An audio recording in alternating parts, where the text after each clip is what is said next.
এই মাসে শয়তানকে বেঁধে রাখা হয়, এই মাসে আল্লাহর রহমতের দরজা খুলে দেওয়া হয়।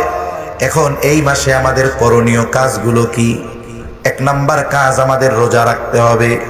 এজন্যই আল্লাহ তাআলা বলেন, ফামান শাহিদা মিনকুমুশ শাহরা ফালইয়াসুম, যে এই মাসের সাক্ষাৎ পাবে, যে এই মাস পাবে, সে যেন রোজা রাখে।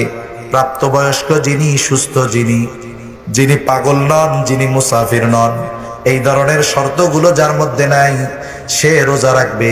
যদি সে অপ্রাপ্তবয়স্ক হয় তার জন্য ফরজ না, মুসাফির হলে তার জন্য ফরজ নয়, তবে সফর অবস্থায় রোজা রাখা ভালো। যিনি অচেতন, একেবারে এমন অসুস্থ, মারিদ, এমন রোগাক্রান্ত, বলে ওনার জন্য রোজা রাখা ফরজ নয়।